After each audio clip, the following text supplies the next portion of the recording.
whether you're nearing retirement or already in it, selling or letting go of these 5 things can radically improve your peace of mind, simplify your life, and open up space for what God is calling you to in this next chapter. Most retirement advice tells you what to buy, how much to save, how to spend your money, but after years of walking beside Christian families in or approaching retirement, I've learned something a little different. That the real breakthrough often comes when we let go, not with what we are accumulating. And retirement isn't just a financial transition, it's a spiritual one as well. And freedom often comes when you're able to release the things that are holding you to your old season and let go of those so that you can walk faithfully into the new season in retirement. So today in this video, I want to walk you through the 5 things I've seen families let go of that have given them freedom financially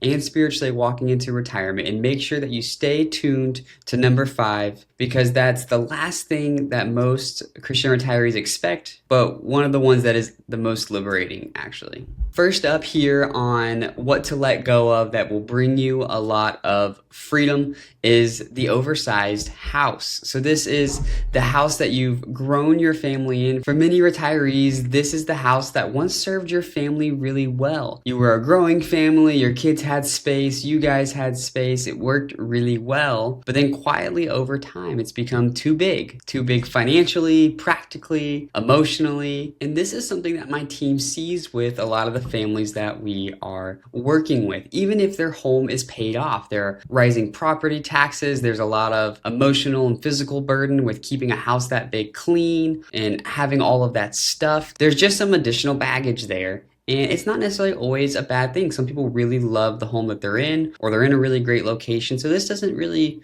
always make sense for everyone. But I've seen this go both ways. I've seen families hold on to homes that are too big and cause an emotional drain on them. And then on the other end, I have seen families that have gone about downsizing and having less space has freed up, one, their mental capacity in a sense with having less to care for, less stuff, and then also it's freed them up with some liquidity maybe from the home and just flexibility as well with less ongoing maintenance of the house from a financial standpoint. And if this is you where your oversized home is causing you a lot of stress, selling doesn't mean that you're losing home. It just means that you're right-sizing for the new season that you're entering into. But sometimes the hardest things to release aren't necessarily physical objects like the home. They're maybe relational patterns that feel noble but can quietly steal your future and steal your freedom. So next I wanted to talk through over-supporting adult children.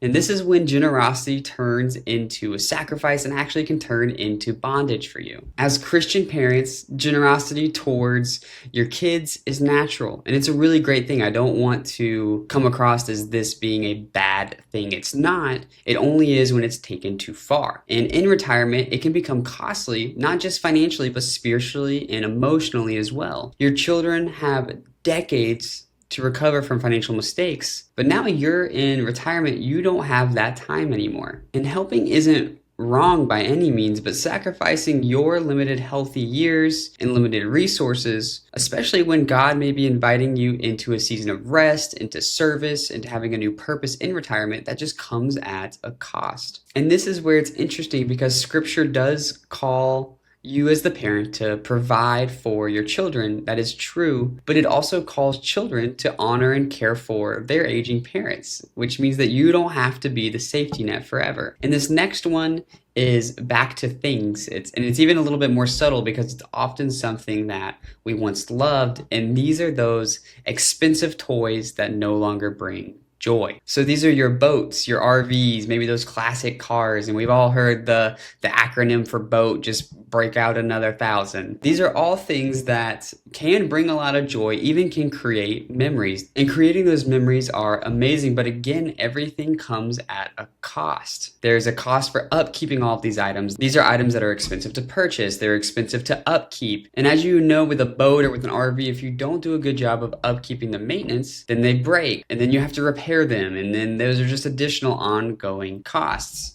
And I say this often, but you've worked your whole life for retirement. So I'm not saying you should not have these toys just so you can hoard all your money and feel secure. It's just that when these fun items are pulling on your nest egg, on your security, and causing more anxiety than they are causing joy, well, then maybe that can be a sign that you no longer need this item in your life. You don't need the boat anymore. You don't need the RV because it's actually causing a lot more anxiety than it should be. And there are other creative solutions. You can rent an RV. There are boat shares. There are other ways outside of just owning one of those items where you can still have the space to build those memories, have that fun, and have that joy with your family. And those are less of your everyday items, the boats and RVs, things like that. Sometimes it's not the big toys, but much smaller items that you use on the day-to-day basis, like the number of cars sitting in your garage. So surprisingly, another thing that can bring you some additional freedom in retirement is maybe getting rid of that second car. If you and your spouse are now retired, you guys are spending a lot more time together at home, maybe that second car, without both of you commuting around as much, isn't as necessary. Many of you retire with 2 cars just because that's what you've always had. You maybe never have really thought about a different alternative, but your retirement rhythms, as I just talked about, are a little bit different. And if you're skeptical here, you could just try a little experiment, the 2-month experiment, where you can just pretend that you have 1 car for 2 months and then see if that is something that is tangible and doable for you as a couple. If you're using that second car often because you guys have clubs or friend engagements and hangouts at the same times, or you're just doing different things, then 2 cars is a necessary expense. But if you find that there aren't very many situations where you need both of those cars, next thing you know, you've saved thousands of dollars because you've maybe been able to sell that car and you have less expenses with that second car on an ongoing basis.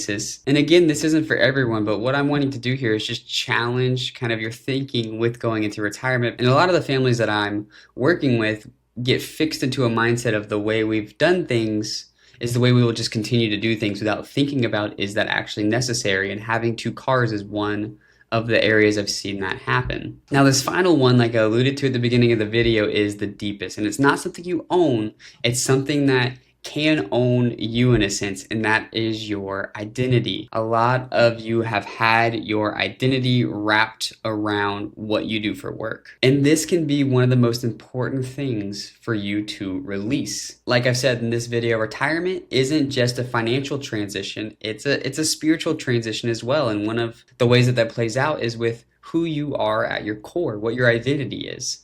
And kind of subconsciously through the years, you've in a way attached your identity to what you've done for work. And now it can be a little bit of an existential crisis as you jump into retirement of, who am I now that I don't do this thing 40 to 60 hours a week anymore? And the thing was, your job title never was who you were. It was just an assignment that God gave you for that season of your life. But a lot of you, and I do this myself, attach identity to that role. And this season is all about discovering who you are without that title, what God is inviting you into, and how you can bless, mentor, and serve in ways that you never could while working that 40 to 60 hours a week with your job. You cannot step into the identity God has for you next if you're clinging to the identity that He gave you before. This transitionary period is so important for you to step into what God has for you next. And it's an exciting thing. It can be scary to let go of, but what God has for you next is so much more exciting. So now you may be thinking, well, Dylan, all of that sounds really great, but how do I know what exactly to let go of? Well, let me give you a really simple 3-question test that you can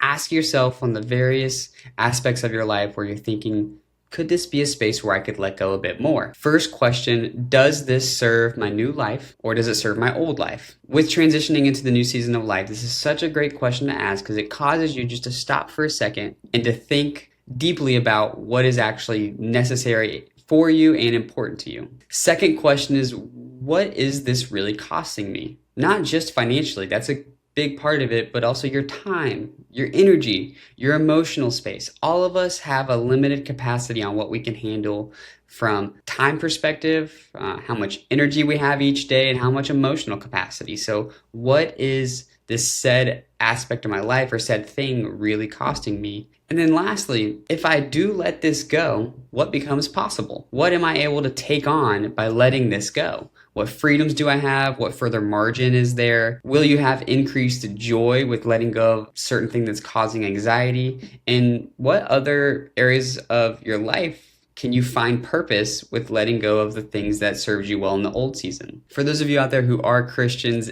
it's a common thing in our faith that there are a lot of paradoxes in the Bible and the Christian walk. And this is one of them, where letting go doesn't shrink your life. I believe it actually expands it. So I hope this video was helpful for you. If it was, please make sure to like and subscribe for future videos like this one. And if you are approaching retirement or in retirement and could benefit from faith-driven retirement planning, please make sure to click the link below in the bio. You can schedule a free retirement planning call with myself where we can walk through your situation. And in wrapping up here, remember that money is just a tool, not the end goal. So use it wisely, use it for eternity, and hope you have a great rest of your week. See you in the next video.